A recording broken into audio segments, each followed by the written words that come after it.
आदाब, नमस्कार दोस्तों, हिंदोइस में आपका स्वागत है। मैं हुक्राम। पिछले 2 घंटे से सिर्फ मेन स्ट्रीम मीडिया पर एक खबर दिखाई दे रही है और वो है जो नरेंद्र गिरी अखाड़ा परिषद के अध्यक्ष थे, उनकी मौत। संदिग्ध परिषद में कुछ मीडिया लिख रहा है कि उनकी मौत हुई है। उनका शव फांसी के फंदे से लटकता हुआ मिला इलाहाबाद यानी कि प्रयागराज में। अब जो प्रयागराज है वहां के मठ में, बागबारी मठ में उनका शव एक कमरे से बरामद हुआ है जो फांसी के फंदे से लटकता हुआ मिला है। साथ ही एक सुसाइड नोट भी लिखा है और सुसाइड नोट कम वसीयतनामा ज्यादा नजर आ रहा है, जैसा अभी तक की रिपोर्ट हमारे सामने आ रही है। इसमें उनका दर्द भी लिखा है, जिस शिष्य से उनका विवाद चल रहा था आनंद गिरी, उसके बारे में भी बहुत कुछ लिखा हुआ है। साथ ही इसमें वसीयतनामा किसको क्या दिया जाए और क्या ना दिया जाए, ये सब भी इसमें है।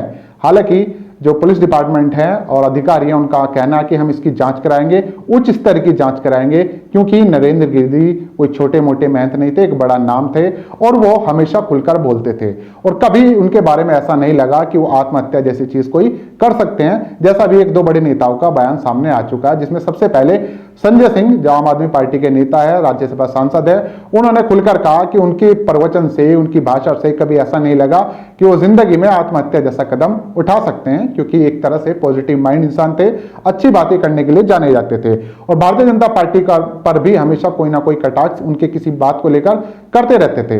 हाल फिलहाल वो तारीफ कर रहे थे जब से मांस और मंदिरा की बिक्री बंद कराई थी मथुरा के अंदर, योगी जी के उस काम से खुश थे। कल ही संडे के दिन उनकी मुलाकात केशव प्रसाद मौर्य जो यूपी के डिप्टी सीएम है, उनसे मुलाकात हुई थी। लेकिन आज अचानक शाम को खबर आती है कि उनकी मौत हो चुकी है और वो भी स्थिति में। अभी मौत के पीछे के क्या कारण है ये तो आगे आने वाली जांच में पता चलेगा, लेकिन फिलहाल सुसाइड नोट पर बात कर लेते हैं, क्योंकि आनंद गिरी ने एक मीडिया संस्थान से बात करते हुए कहा, जो उनके शिष्य है और जिनसे उनका विवाद भी एक तरह से चल रहा था। हालांकि कुछ दिन पहले ये खबर भी सामने आई थी कि उन्होंने माफी मांग ली थी पैर पकड़कर, उसके बाद सब कुछ ठीक हो गया था। तो जैसे ये खबर सामने आई प्रयागराज से कि नरेंद्र गिरी की मौत हो चुकी है, वो भी संदिग्ध परिस्थितियों में, तो उनके शिष्य आनंद गिरी से कई सारे मीडिया संस्थानों ने बात की। इस वक्त उनका कहना है कि वो हरिद्वार में है और फिलहाल प्रयागराज के लिए निकल चुके हैं। उनका कहना है कि ये कोई आत्महत्या नहीं है, मुझे पूरी उम्मीद है कि यह हत्या हो सकती है और इसकी उच्च स्तरीय जांच होनी चाहिए। अब उनके शिष्य ने इस बात को क्यों कहा है, क्या चीजें सामने निकल कर आएंगी, ये तो बाद में पता चलेगा। लेकिन फिलहाल वहां के सारा पुलिस प्रशासन का ये कहना है। इस सुसाइड नोट पर एडीजी प्रशांत कुमार जो प्रयागराज के एडीजी हैं, उनका ये कहना है कि उन्होंने जो सुसाइड लिखा है उसमें सारी चीज़ें मेंशन है, किसमें उनका क्या दर्द था, किससे उनकी अनबन चल रही थी, जो शिष्य हैं आनंद गिरी उनसे उनका किस तरह से विवाद पिछले दिनों चल रहा था, वो सारी चीज़ें लिखी हुई हैं। साथ ही गद्दी किसको दी जाएगी, किस तरह से वसीयत है, ये सब उसमें लिखा हुआ। यानी कि ये एक तरह से देखा जाए तो इस सुसाइड का मुझे वसीयतनामा ज़्यादा नजर आ रहा है। लेकिन अब इसमें बहुत सारी जाँच बाकी है, जब जांच होगी तब इसमें और चीजें निकलकर सामने आएगी।